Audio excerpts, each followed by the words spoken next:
काय म्हटलं, सगळं ठीक आहे ना, याच्यापेक्षा ठीक असू शकत नाही म्हणाला. असा तो बोलायचा. म्हणे चांगलं आहे म्हणलं, छान आहे. तेव्हा पुढे काय झालं, त्या मुलाला टायफॉइड झाला बरं का. नवज्वर म्हणतात असं, 9 दिवसात ते पोर मेलं. मेल्यानंतर 2-3 दिवसांनी तो आला तो असा भकास झालेला. आणि मग त्याने प्रश्न काय काढला, माणूस जातो कुठे मेल्यानंतर बरं का. तर मी म्हणलं मग काय झालं काय, ते सांगितलं मुलगा मेला म्हणून बरं का. माझ्या म्हणण्याचं तुम्हाला हेतू काय आहे की माणसाला जीवनाविषयी विचार केल्याशिवाय गत्यंतरच नाही. माणसाच्या बुद्धीचा धर्म असा आहे की कुठेही तुम्ही राहा, कसेही राहा, जर प्रसंग आला, हे आहे काय, माझ्या वाटेला हे दुःख का, मी इतके लोकांशी चांगलं वागलो. मला एक आठवतं, ते कन्नमवार होता ना तो बरं का, तिकीट मास्टरचा मंत्री झाला तो नाही का. मला ते काणेकर म्हणायचे ते नेहमी आठवलं. किर्लोस्कर मध्ये काय असतं म्हणाले, हजामाचा निजाम झाला बरं का, आणि मजुराचा मालक झाला, हे असतं म्हणले. त्यामध्ये विनोदी होते आपले बरं का. तसा हा तिकीट मास्तर, अरे मुख्यमंत्री झाला म्हणजे काय हो, याच्या दृष्टीने यशस्वीच की नाही तो, असं काय करता बरं का. तर तो जेव्हा मेला तेव्हा त्याचं प्रेत पडलेलं होतं.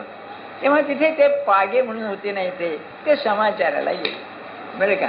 ते हे होते, मला वाटतं प्रेसिडेंट होते, अध्यक्ष होते सभेचे, गेले. तर बायको काय म्हणाली पाग्यांना, पागे ज्ञानेश्वरी वाचणारे, तेव्हा ती काय म्हणाली, आजपर्यंत यांनी कोणाचं काही वाईट केलं नाही, काही नाही, काय हा प्रसंग म्हणाले बरं का. आणि कुणी ऐकलं बघ, ते काहीतरी त्यांचं भानगड होतीच, ते काहीतरी बाहेरून माल आणला होता ना, अमकन तमकन, तो धसका बसला. म्हणतात नाही, माझ्या म्हणण्याचं हेतू काय, हे प्रत्येक माणसाला वाटतं, हे दुःख मला का, हे बाकीच्यांचं बघा कसं व्यवस्थित चाललंय, मला हे दुःख का, याचा विचार करू लागला की विश्वाचा विचार करणं प्राप्त आहे. बर, आता विषयावरती येतो. विश्व म्हणजे काय हो तुम्ही समजता. मागच्या वेळेला मी एक मुद्दा काढला, जग काय म्हणेल, जग म्हणजे काय नाही का. हा केवढा प्रश्न आहे. आमचं जग म्हणजे काय, आमचे नातेवाईक वगैरे, ऑफिसातले लोक फार तर, आणखी लोकांना ओळखणारे, याच्या पलीकडे आपलं जग काय आहे नाही का. जग काय म्हणेल म्हणत असताना संबंध जगाचा का विचार आहे मला सांगा नाही का. कालच्या पेपर मध्ये बातमी आहे, तुम्ही कशाला वाचता, रविवारी सांगणे करता. जीवन कसं आहे बघा. एक बातमी आहे मिड डे मध्ये, ती अशी आहे की ही आता 70 वर्षाची आहे इंग्लंडची महाराणी बरं का. आधी तिच्या लफड्या आहेत तुम्हाला माहितीच आहे, ती डायना आणते काय, तर तो राजा होणार पुढे आणि त्याचा डायव्होर्स घ्यायचा का नाही, किती भानगडी तुम्हाला माहिती आहे. म्हातारीच्या डोक्याला किती ताप आहे. तर बातमी अशी आहे की तिच्या डोक्याला आणखी नवीन ताप आहे. काय, तर तिचा नातू जो आहे तो एका मारामारीत अडकला, दारू पिऊन एका मारामारीत अडकला आहे. आता त्याला तुरुंगात जावं लागेल चालतं बरं का. आता मला सांगा, जग म्हणजे काय, तर त्या जगाचा आपला काही संबंध आहे का नाही का. ते काय व्हायचं होईल, म्हणजे जगाची खरी कल्पना फार थोड्या लोकांना नाही का. मी माझ्या जगाचा असा विचारच करीत नाही. मग हा विचार करणे म्हणजे परमात्मा अध्यात्म आहे. कसं ते सांगतो आपल्याला. तर मागच्या रविवारचं मी सारांश सांगतो आपल्याला. या विश्वामध्ये एक नियमानुसारी शक्ती आहे, नियमाप्रमाणे चालणारी. आंब्याची कोय लावली तर आंब्याचं झाड येणार, पपई येणार नाही. जे तुम्ही पेराल ते उगवतो, याचा अर्थ असा, त्याला नियम आहे बरं का. तुम्ही क्रॉस ब्रीड करा बरं का, परंतु त्याला नियम आहे बरं. म्हणजे काय, इथे एक शक्ती काम करते. त्या शक्तीचं जड स्वरूप असेल तर वस्तूमधील आकर्षण. आपल्याला माहिती आहे, विमानं वर जाताना पृथ्वीच्या आकर्षणाच्या पलीकडे जातात आणि मग चंद्राचं आकर्षण सुरू होतं आहे ना. असं म्हणजे पहिली गोष्ट जडद्रव्यामध्ये आकर्षण आहे. चुंबक शक्ती याचा अर्थ काय, तोच आहे, आकर्षण आहे. त्यानंतर शरीर, तर शरीरामध्ये स्त्री पुरुषांचं आकर्षण आहे. स्त्री पुरुषांचं आकर्षण हे स्वाभाविक आहे, म्हणजे पुन्हा व्यवस्था आली. त्याच्यानंतर मी अगदी थोडक्यात सांगतो, त्याच्यानंतर एकमेकांचं मन एकमेकाशी जुळणं, त्याच्यानंतर आकर्षित होणं, याला प्रेम असं म्हणतात. आणि त्याच्याही पलीकडे याचा आत्मा आणि त्याचा आत्मा एक झाले म्हणजे जो आनंद आहे त्याला श्रद्धा असं म्हणतात. श्रद्धा, प्रेम, मग स्त्री पुरुष आकर्षण आणि जडद्रव्याचं आकर्षण, अशी ही संबंध विश्वरचना आहे. श्रद्धेचा गुण काय आहे? संशय नाही. बाकी सगळीकडे संशय आहे. इतकंच नव्हे, त्याच्यामध्ये घट आहे, श्रद्धेमध्ये ते नाही. म्हणून श्रद्धावान लभते ज्ञान. बरं, श्रद्धेचा मोठा गुण काय आहे? गुण काय आहे? संशय राहील. जोपर्यंत संशय आहे तोपर्यंत भरोसा आहे, श्रद्धा नाही. बरं, श्रद्धा आहे, सामर्थ्य आहे मोठं. बरं, श्रद्धेचा दुसरा गुण काय आहे? संशय नाही ना. पण तुम्ही जी श्रद्धा ठेवता ती ज्याच्यावर ठेवता ते अदृश्य आहे. म्हणून मी आपल्याला एक इंग्रजी हे सांगितलं, faith is a leap in the dark. अज्ञातामध्ये आणि पुढे सगळा अंधार असताना माझा गुरु माझ्या बरोबर आहे, ही श्रद्धा ज्याची आहे त्याला भय नाही. श्रद्धाच माणसाला निर्भय करते. समजा तुमचा मुलगा मंदबुद्धी आहे, काय तुम्ही व्यवस्था केली त्याच्याकरता, लाख रुपये ठेवले, अमकं केलंय, तमकं केलंय, घर ठेवलंय, सगळं आहे बरं का, तरी तुम्ही निसंशय होत नाही. काय होणार आहे कोणा ठेव पुढे. पण श्रद्धा असेल, तो आहे ना, तो पाहिल काय करायचंय, त्यांनी जन्माला घातलंय तो पाहिल, तोच निसंशय राहील. बघा तुम्ही, किंबहुना असं आहे, अलीकडे एक नवीन आहे, मुलं बाळ जातात बाहेर शेळीकडे कुठतरी परदेशात, आणि मग नवरा बायको दोघं असतात. आणि मग नवरा मेला तर हिने काय करायचं, आणि ही मेली तर त्यांनी काय करायचं. मनात येतं ना सारखं. अशा वेळेला ज्याची श्रद्धा आहे तो म्हणेल तो पाहिल काय करायचंय ते. आधी मी असं धरून चाललो, हा जाईल तो जाईल, नाही का. समजा दोघं एकदम मेले तर तुम्ही म्हणाल काय बोलताय तुम्ही. अलीकडच्या काळात नाही का ते धुंडा महाराज गेले नाही का, ते दोघंही आजारी होते बघा. नाही, किती पुण्यवान माणसं म्हणायची, लक्षात घ्या. तेव्हा ते गेले, तेव्हा बाईने विचारलं की त्यांची तब्येत कशी आहे. अहो ते गेलेच होते, ते दुसऱ्याची ती गेली, दोघांना बरोबर नेलं. असं का होणार नाही आपल्या बाबतीमध्ये? श्रद्धा नाही. तुम्ही हसाल झाल, ते म्हणाले काय बोलताय, आपले बोलायला लागले म्हणून, नाही का. किंबहुना असं होईल, पुरुषाचं म्हणतोय मी, जन्मभर तिला छळलंय, मेल्यानंतर सुटले पाहिजे म्हणते, जाऊ दे, झालं जाऊ दे काय ते. पण पैसे विषय असतातच नाही का, नावाने केलेले असतात, काय अडचण नाही. हे आपण मागच्या रविवारी पाहिलं. आता आजचा प्रश्न असा आहे की ही जी शक्ती काम करते, या शक्तीचं काही अंदाज आहे का आपल्याला? त्याचंही मी आपल्याला थोडं स्वरूप सांगितलं की या विश्वामध्ये निर्मिती म्हणजे काय भयंकर निर्मिती आहे. आता कालच्या परवाच पेपरमध्ये आता आपल्या हिंदुस्थानची लोकसंख्या नाही, मुंबईची लोकसंख्या 1 कोटीच्या वर गेलीच आहे. हो, 1 कोटीच्या वर मुंबईची संख्या. म्हणजे चीन आणि भारत हे 2 देश असे आहेत की माणसं म्हणजे किती माणसं, नाही का. हे कोण करतं? हे शक्तीच आहे ना काहीतरी. चीन मध्ये असं कायदा आहे म्हणतात, 2 मुलाच्या वर जर हे असेल त्यांना शिक्षा आहे काहीतरी, बरं का. माझ्या म्हणण्याचा हेतू तुम्हाला काय, निर्मिती म्हणजे काय निर्मिती? हे माणसाचं झालं. प्राण्यांचं किती प्राणी, आता ते वाघ बी कमी होऊ लागले म्हणतात, माणसाची तारीफच आहे नाही का म्हणतात. पण काय निर्मिती मला सांगा. किडे काय, जंतू काय, वनस्पती काय, अरे काय निर्मिती? हे कोण करते? त्याला महालक्ष्मी असं म्हटले. लक्ष्मी म्हणजे ऐश्वर. निर्मिती म्हणजे किती, त्याला सीमा नाही. दुसरं या शक्तीचं कार्य जर असेल तर या सगळ्या निर्मितीमध्ये तितकाच विनाश आहे. असं कल्पना करा, आपले आईबाप जर कायम राहिले तर काय होईल हो. जर आपले नातेवाईक सगळे टिकायला लागले तर जगणं मुश्किल होईल, नाही का. विनाश हा अतिशय जरूर आहे, अत्यंत जरूर आहे. त्याला काली असं म्हणते, महाकाली. ही महालक्ष्मी तर ती महाकाली.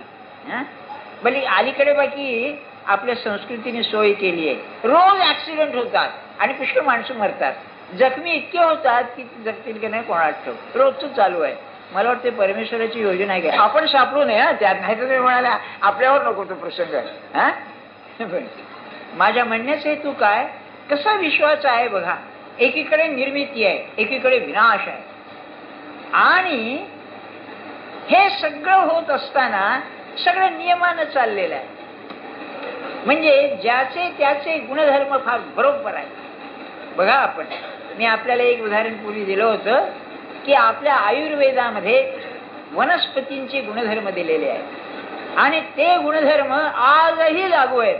1200 वर्षापूर्वी लिहिलेलं ते त्या वनस्पती आज सुद्धा त्या फळं देतात. का? विश्वामध्ये नियमितपणा आहे, विश्वामध्ये व्यवस्था आहे. त्याला इंग्लिशमध्ये ऑर्डर म्हणतात. कृष्णमूर्तींचं एक वाक्य फार छान आहे, माणसाची बुद्धी अशी आहे त्याला विश्वामध्ये ऑर्डर पाहिजे, बरं, व्यवस्था पाहिजे. आपण त्याशिवाय जगू शकणारच नाही. तुम्ही जेव्हा अन्न खाता रोज, या अन्नाचा हा गुणधर्म आहे हे समजूनच तुम्ही खाता. प्रोटीन्स खा, अमकं खा, तमकं खा. अरे तुम्ही हे म्हणत असताना त्याचे गुणधर्म तुम्ही स्थिर धरूनच चालता की नाही? म्हणजेच येतात. अहो इतकंच कशाला, जेव्हा आता रक्त देतात ना, तेव्हा रक्त देताना ते रक्ताचं ते हे पाहूनच देतात की नाही जुळतंय का नाही, नाही का? म्हणजे ते गुणधर्म जुळतात याचा अर्थ काय, नियम आहे त्याला, म्हणूनच देतात की नाही. उघडच आहे. नाही अलीकडे दुसरे इन्फेक्शन, युरिनरी इन्फेक्शन, ते डॉक्टरचं पीक पिकतं त्यामुळे ते बरोबर आहे बरं का. आणि काय नसतो, जरा काढ्याबिड्या दिला तर बरं होण्यासारखं असतं, पण तू 4 दिवस दवाखान्यात ठेवतो, नाही तर औषधं देतो, मग यालाही समाधान, बरं झालं आता भाऊ, नाही का? नाही चालायचं.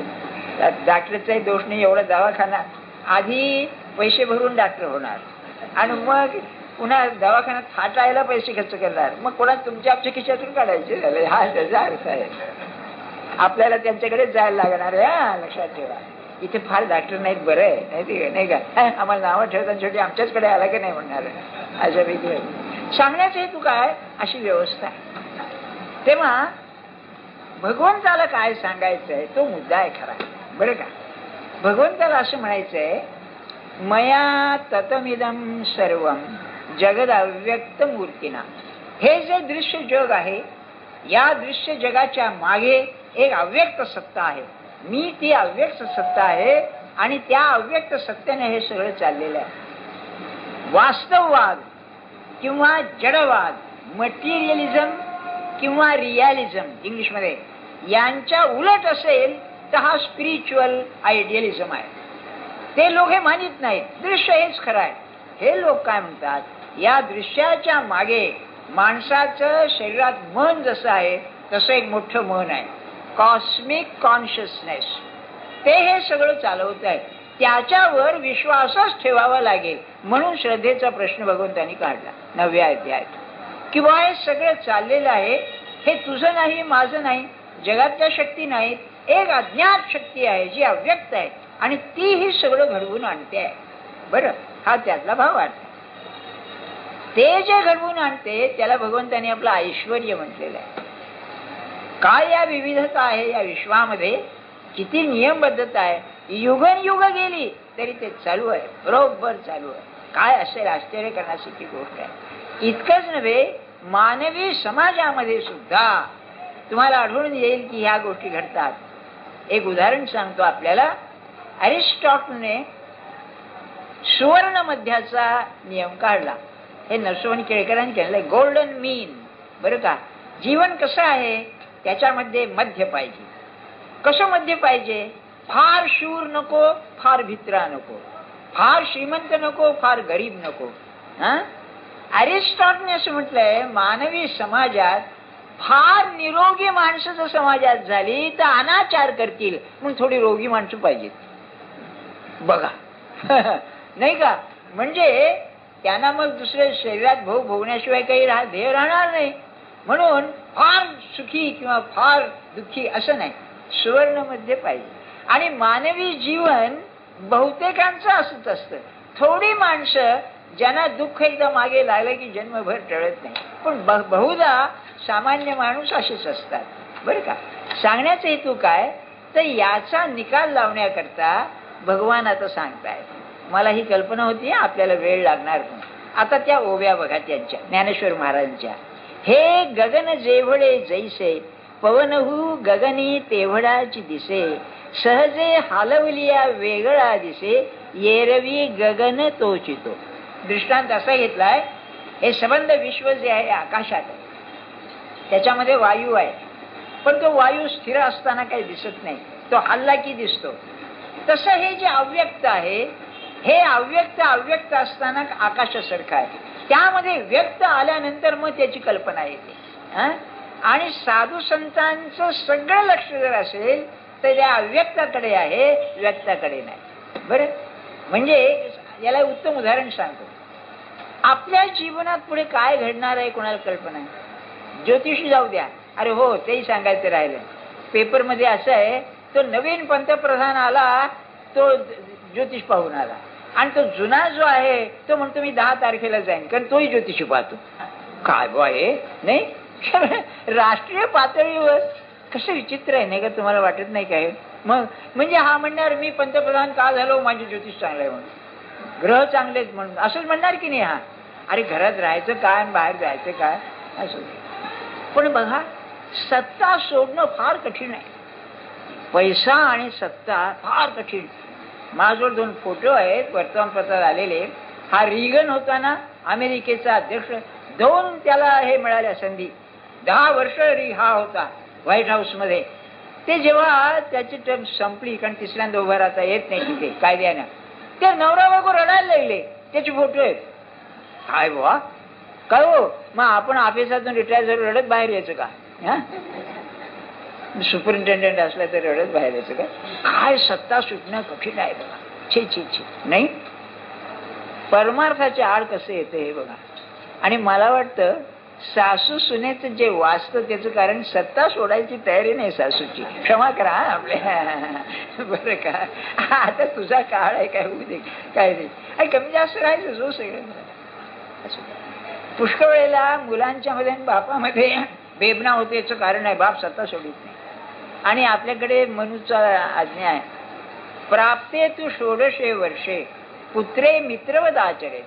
मुलगा 16 वर्षाचा झाला की मग त्याच्याशी मित्राप्रमाणे वागावं, असं आपलं पुन्हा ठेवतात. विषय नाही तो आपला. मुद्दा सांगण्याचं काय, तर हे विश्व जे आहे, हे विश्व दृश्याने चालत नाही, अदृश्याने चालतं. ही निष्ठा उत्पन्न झाली की बरोबर जीवन समजलं. आता मध्येच एक गोष्ट सांगतो, जर ते अव्यक्त हे भगवंताचं स्वरूप आहे, तिथं चूक असणं शक्य नाही. भगवंत चूक करील, मग भगवंत कसा राहिला, नाही का? जर तो ज्ञानस्वरूप आहे तर ते बरोबरच असलं पाहिजे. सत्तू सर्वज्ञ हा सर्वशक्ती समन्विता. आचार्यांनी 2च त्याची लक्षणं सांगितली. सर्वज्ञ आहे तो चुकणारच नाही. तर माझ्या जीवनात जे जे घडतं ते बरोबरच असलं पाहिजे, हे शिकायचं. हा परमार्थ आमका आहे ना, माझ्या वाटेला आलाय ना, तिथे चूक नाहीये, मला ते सहन होत नाही, ती दृष्टी मला नाहीये, म्हणून असं वाटतंय ते बरोबरच आहे. त्याचं कारण तुम्ही शोधू नका. मग कोणी म्हणे पूर्वजन्माचं कर्म आहे आमकाय कर्म, ते मला माहिती नाही, पण या विश्वामध्ये जे घडतंय माझ्या बाबतीमध्ये तिथे चूक नाही. मी आपल्याला अरविंदांचं ते शब्द सांगितले ना, एक डिव्हाइन डिझाईन आहे, योजना आहे, ईश्वराची योजना आहे. त्या योजनेप्रमाणे सगळं चाललेलं आहे, आणि ती योजना ईश्वराची असल्यामुळे इथे अज्ञानाचा प्रश्न नाही, चूक ही भानगडच नाही. एखाद्याला मुलीच होतात, मुलगे होत नाहीत, एखाद्याला मुलगे होतात ते येत नाही, एखाद्याला मंदबुद्धी होतात, नाही, तिथून बरोबर आहे. त्याची काळजी न करणं हा अध्यात्म. त्याचं हे आहे, तो करील ते होणार. किंबहुना असं शक्य आहे की एखादा मंदबुद्धीचा मुलगा असला तर बाप मेल्यानंतर चांगलंच चालेल, त्याचं शक्य आहे की नाही? त्याच्या मनात काय कोण असतो, का नाही चालणार, मी माझ्या दृष्टीने विचार करणार, मग का नाही असं होणार? बरोबर आहे. आणि सत्पुरुषाला हे दिसतं पुढचं. तुम्हा आम्हाला अंधकार आहे, त्याला दिसतं पुढचं, त्यामुळे बरोबर आहे, तो करतो ते योग्य आहे. या दृष्टीनं शिवाजी जेव्हा गेला तेव्हा समर्थ जे ओळखलं त्याचं कारण, आधी 4 महिने समर्थांच्याकडे येऊन राहिला होता तो, बरं, तोही थोरच होता, हेही थोरच, पण नाही, जे घडायचे ते घडायचे. अहो काय माझं म्हणणं असं, आणखी एक 5 वर्ष जगला असतं तर देवाचं काय झालं असतं, नुकसान झालं असतं काही, पण नाही, त्याची योजना आहे ती बरोबर आहे. या भारताच्या इतिहासामध्ये 150 वर्ष मराठी येऊन गेले, जसे त्या याच्यामध्ये आंध्रामध्ये ते जे येऊन गेले 200 वर्ष त्यापैकीच. म्हणजे ही सगळी योजना पूर्व योजना असते आणि ती योजना असल्यामुळे त्याच्यामध्ये ईश्वराचं ऐश्वर्य दिसतं असं ज्ञानेश्वर महाराजांचं म्हणणं आहे बरं का. पुढे म्हणाले, तैसे भूत जात माझ्या ठाई, कल्पिजे तरी आभासे काही, निर्विकल्पी तरी नाही तेथे मीच मी आघवे. जर तुला हे वाटतंय असं चाललंय भूते निर्माण झाली नाही, माझंच ते एक प्रकारचं व्यक्त स्वरूप आहे, अव्यक्तातून व्यक्त आहे. इथे की नाही तुमचा काही संबंध नाहीये, पण एक सांगून ठेवतो. हा विरोध असा आहे तत्वज्ञानात, तो अव्यक्त आहे ना, त्याचं खरं स्वरूप अव्यक्त. त्याने सांगितलं मया तत्त्वमिदं अव्यक्त मूर्ती ना. अरे तू जर अव्यक्त आहेस तर मी व्यक्तही मीच आहे म्हणतोयस, मग हे खरं का ते खरं? याला ज्ञानेश्वर महाराजांनी फार सुंदर उत्तर. काय सांगू तुम्हाला, तुम्हाला तो अभंग माहिती आहे, तुझं सगुण म्हणू की निर्गुण रे, सगुण निर्गुण एक गोविंदू रे, पुष्कळ आहे, तुझं स्थूल म्हणू की सूक्ष्म रे वगैरे. दुसरा अभंग आहे, सगुण निर्गुण दोन्ही विलक्षण, ब्रह्म सनातन विठ्ठल. हा फार छान आहे की तो ब्रह्मच आहे, सनातन ब्रह्म तो आहे. तुम्ही त्याला सगुण म्हणा, दोन्ही विलक्षणच आहे. आणि अगदी खरं आहे, निर्गुणाची ओळख होणं सोपं आहे, तिथे भानगड नाही, काही एकच आहे सरळ. सगुणाचं फार कठीण आहे हो, नाही का? कृष्णाला देव मानणं सोपं आहे का मला सांगा? नाही, इकडे भांडतो काय, इकडे खोटं बोलतो काय, आणि काय प्रतिज्ञा, मी जर कधी खोटं बोललो नसेल तर हा जिवंत होऊ दे, आणि त्याला सारा जिवंत होतो तू, आणि हा रोज खोटं बोलणार हा, नाही का? म्हणून तुम्हाला मी सांगितलं नाही का की एक नांजुदैया म्हणून चिंतामणीचा व्यापारी, हुशार लेखाचा, तो महाराजांना काय म्हणला, आपण चिंतामणीला या, हुबळीला भेटला तर येईन म्हणले महाराज. आधी भेटला होता, येईन म्हणाले, तर तो काय म्हणाला, हे राम वचन आहे का कृष्ण वचन आहे? म्हणजे लोकात कशी कल्पना आहे बघा, खोटं बोलणारा तो कृष्ण आणि खरं बोलणारा तो राम. कसा आहे बघा बरं, व्यवहार कसा आहे, खोटं बोलल्याशिवाय चालेल का?